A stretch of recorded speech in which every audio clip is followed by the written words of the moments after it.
এতক্ষণে নিশ্চয়ই খবর পেয়ে গেছিস। কি? আরজি করার ব্যাপারটা। হ্যাঁ শুনলাম।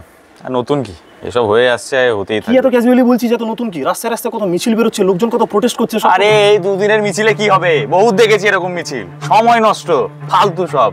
আর এগুলো জ্ঞান আমাকে দিতে আসিস না তো। মিছিল মিছিল।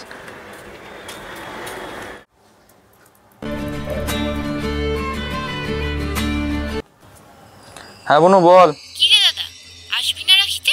না রে বুনু, হবে না, কাজের খুব চাপ। কিন্তু বলেছিলি এবার আসবি, এটা কিন্তু তুই ঠিক আরে বুনু, আমার কাজের খুব চাপ রে বাবা। তুই কুরিয়ার করে দে না রাখিটা, আমি রাখির দিন পরে নেব। হ্যালো। রাখিটা কুরিয়ার করে দিয়েছি, তোর কাছে পৌঁছলো কিনা জানি। হ্যাঁ হ্যাঁ জানাবো জানাবো। গতকাল মিছিলে গেছিলি? না না, ওইসব দুদিনের মিছিলে গিয়ে কোনো লাভ নেই। তাই? হ্যাঁ তাই। কাল দুপুরে তো আমাদের এখানে একটা মিছিল বেরোচ্ছে, আমি তো যাচ্ছি। যা যা কর, সময় নষ্ট। সেটা তো সময় বলবে দাদা। এই একদম নো জ্ঞান, নো জ্ঞান। চল রাখলাম, টাটা। হ্যাঁ হ্যাঁ রাখ, tata. Tata.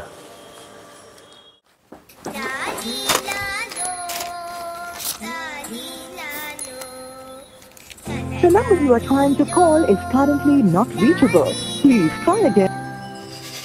The number you are trying to call is currently not reachable. Please try again later.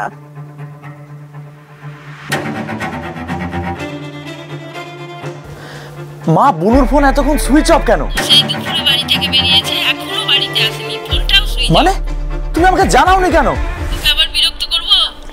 আরে রাত 11টা বাজতে চললো, বুনুর ফোন সুইচ অফ, এখনো বাড়ি ফেরেনি। আর তুমি তাড়াতাড়ি পুলিশ স্টেশন যাও। তোর বাবা এক্ষুনি বেরালো। আচ্ছা ঠিক আছে, ঠিক আছে। আচ্ছা আমি রাখলাম এখন, আমি দেখি আমি বাবাকে ফোন করছি। এ ভাই, শুনলাম নাকি তোর ওখানকার একটি মেয়েকে ধর্ষণ করে খুন করে দিয়েছে আজকে মিছিল থেকে ফেরার সময়।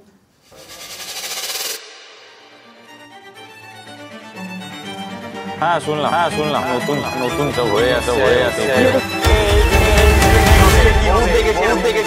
সময় নষ্ট।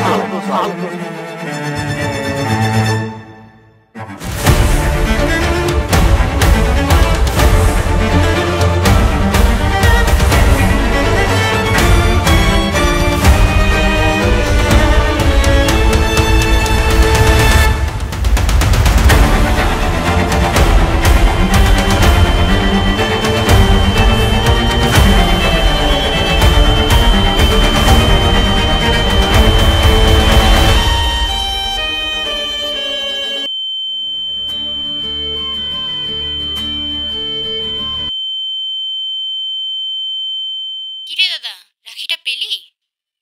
হ্যালো হ্যালো দাদা, এই দাদা, কি রে তুই কাঁদছিস?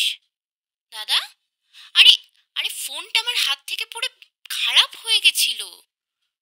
দাদা, আরে কাঁদছিস কেন? হ্যালো দাদা।